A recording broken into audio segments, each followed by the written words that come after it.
Ibu, Bapak, Saudari, dan Saudara yang terkasih di dalam Tuhan Yesus Kristus, kembali kita berjumpa di dalam Renungan Mingguan, hari Jumat tanggal 12 Juli 2024. Saat ini kita akan bersama menghayati firman Tuhan, merenungkan sabdanya dengan sebuah tema yaitu menyambut dan merengkuh. Sebelum bersama kita merenungkannya, mari kita berdoa memohon pimpinan dari Roh-Nya yang kudus. Mari kita berdoa. Hanya kepadamu ya Tuhan, kami naikkan syukur kami oleh karena setiap berkat, setiap cinta kasih yang senantiasa kami rasakan dalam hidup kami. Dan saat ini kami bersama hendak merenungkan firman-Mu. Berkatilah kami ya Tuhan, kiranya Roh-Mu yang kudus yang memampukan kami untuk tidak hanya mendengarkan firman-Mu, tetapi kami juga mau untuk mewujudkannya di tengah-tengah kehidupan kami. Kami serahkan perenungan firman-Mu pada saat ini ke dalam tangan kuasa-Mu sendiri. Di dalam nama Tuhan kami Yesus Kristus, kami berdoa. Amin. Sabda Tuhan yang akan kita renungkan bersama pada saat ini tertulis di dalam surat Kolose pasal 4 ayat 1 sampai dengan ayat yang ke-6. Surat Kolose pasal 4 ayat 1 sampai dengan ayat yang ke-6. Yang demikian sabda Tuhan bagi kita.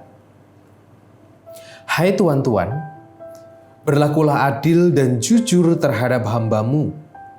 Ingatlah, kamu juga mempunyai Tuhan di sorga.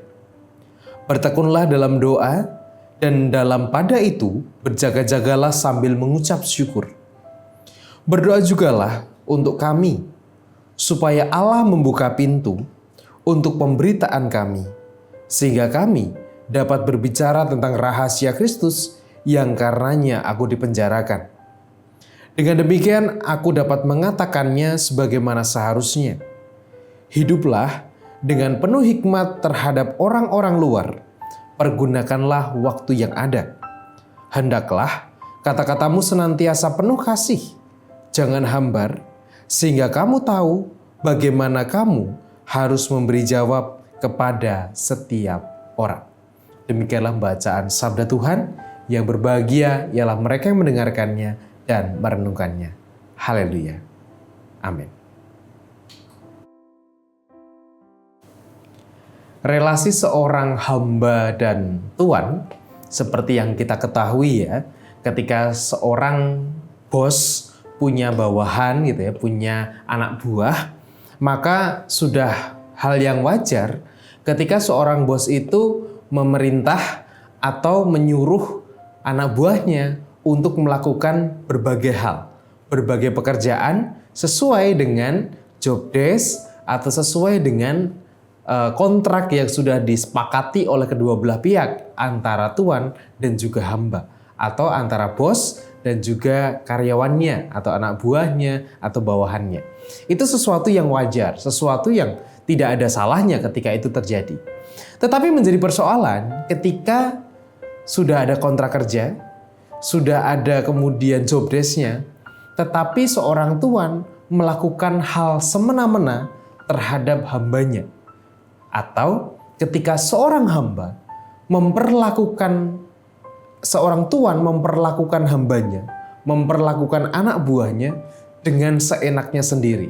Maka ketika itu terjadi menjadi sebuah persoalan. Bukan hanya tentang relasi tuan dan hamba, tetapi juga antara relasi Tuhan dengan Allah. Seperti yang kita tahu bahwa pada waktu zamannya Yesus atau juga zamannya Paulus, kita semua tahu bahwa seorang hamba, seorang budak itu mereka diperjualbelikan. Jadi orang yang punya uang bebas untuk memperlakukan atau membeli budak, dan si budak ini harus nurut semua perintah tuannya. Tidak peduli apapun itu. Dan tuan berhak untuk berlaku seenaknya, berlaku untuk semena-mena terhadap hambanya. Situasi ini kemudian menjadi sesuatu yang dilihat penting oleh para rasul pada waktu itu. Secara khusus juga oleh Paulus dan teman-temannya dalam perkabaran Injil. Kepada jemaat di Kolose, Paulus mengatakan bahwa dan juga mengingatkan bahwa sebagai seorang tuan, maka tidak seharusnya seorang tuan itu berlaku seenaknya, semena-mena terhadap hambanya. Karena ingat, seorang tuan juga punya tuannya di surga. Dalam hal ini, seorang tuan atau setiap tuan, dia juga punya Allah sebagai tuan yang sejati atau tuan yang di atas dirinya.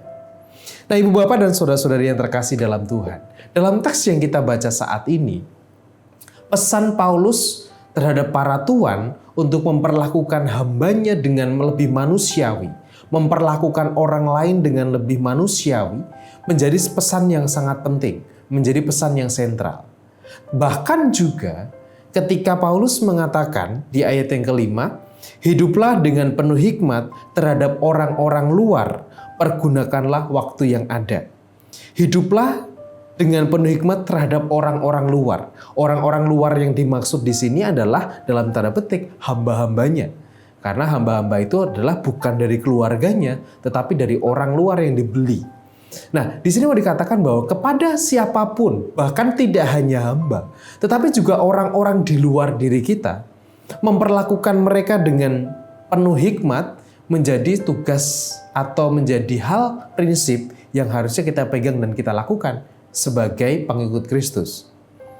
Ketika kita sadar bahwa kita itu punya Tuhan, yaitu Allah di surga, maka kita pun juga sejatinya punya peran untuk juga menyatakan hikmat itu di dalam setiap tindakan kita, di dalam setiap perbuatan kita kepada orang-orang di sekitar kita. Bahkan juga dikatakan, hendaklah kata-katamu senantiasa penuh kasih kepada mereka. Namun seringkali yang terjadi adalah ketika kita berbicara tentang orang lain, dari golongan lain, dari agama lain, atau dari suku lain yang terjadi sekarang-karang inilah di Jogja gitu ya. Seringkali dalam momen-momen tertentu pembicaraan itu menjadi sensitif ketika bicara dengan atau membicarakan kelompok yang lain, agama yang lain, atau juga kelompok sosial yang lain, kelompok suku yang lain. Kemudian kita seolah-olah memberikan benteng yang begitu besar terhadap mereka. Kita kemudian menyatakan atau kelompok mereka itu tidak sebaik kita, atau kita hanya membicarakan kejelekan mereka-mereka. Tentu bukan itu hikmat yang dimau oleh Paulus. Hikmat yang dimau oleh Paulus adalah ketika kita mau menyambut mereka, ketika kita mau merengkuh mereka dengan hikmat dan dengan kasih yang sudah kita tahu dan sudah kita terima. Maka ketika kita mau melakukan itu, kita mau menyambut mereka, kita mau merengkuh mereka di dalam keberadaan mereka, itulah pesan yang harus kita hidupi. Seperti seorang hamba, seorang tuan yang bertindak manusiawi, dia bertindak dengan hikmat kepada hamba-hambanya. Kita memang bukan tuan atas sesama kita, tetapi kita adalah sahabat bagi sesama kita.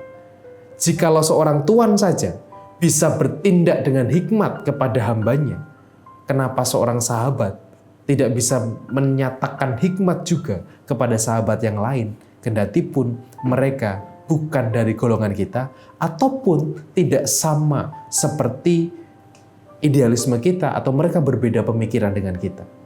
Perbedaan tentu bukan menjadi hambatan, tetapi perbedaan menjadi kesempatan bagi kita untuk bisa menyatakan hikmat dan juga mempergunakan bahasa kita yang penuh kasih terhadap mereka.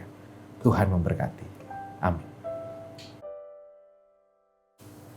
Marilah saat ini bersama kita berdoa, menyatakan syukur dan juga membawa pergumulan kita kepada Tuhan. Mari kita berdoa.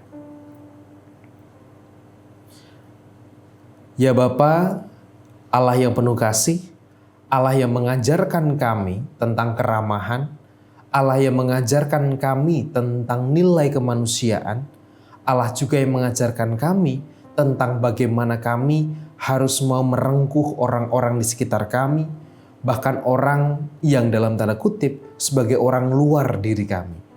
Ajar kami Tuhan untuk tidak semena-mena terhadap mereka. Ajar kami untuk bisa berlaku dalam hikmat dan kasih terhadap mereka. Baik itu dalam perbuatan kami, dalam pikiran kami, juga dalam tutur kata kami. Sehingga bahasa yang kami nyatakan kepada mereka bukan bahasa kebencian, bukan bahasa yang mendiskriminasi, tetapi bahasa yang mau merengkuh dan mau menyambut mereka dalam kasih. Tuhan, kiranya Engkau yang mengiring kami dan senantiasa menyadarkan kami tentang apa yang seharusnya kami lakukan. Dan saat ini ya Allah, kami bersama berdoa, kami menyerahkan untuk saudara-saudara kami yang sedang dalam proses pemulihan kesehatan mereka. Kami menyerahkan Bapak dan Ibu Priyono, Ibu Ami Birowo, Anak Amoresya, Ibu Sri Utami Suprapto, Ibu Margono, Ibu Yos Joni Suminario, Bapak Ngatimin, Bapak Cahyu Muntadi, Bapak Saharun, Bapak Warsito Utomo, Ibu Endang Joko Triyono, Ibu Maria Kasman Simanjuntak, Bapak Edwin Krusma Yulianto, Anak Nasya Alana Putri, Bapak Ramijo.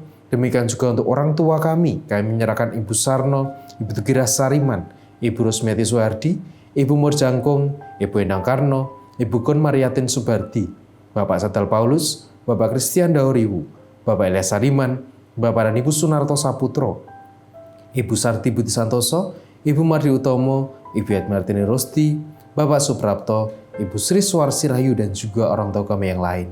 Tuhan, kiranya Engkau yang senantiasa menghadirkan berkat-Mu bagi saudara-saudara kami, bagi orang tua kami, dan bagi siapapun sesama kami Tuhan, di dalam pergumulan kesehatan ataupun juga dalam pergumulan mereka lainnya.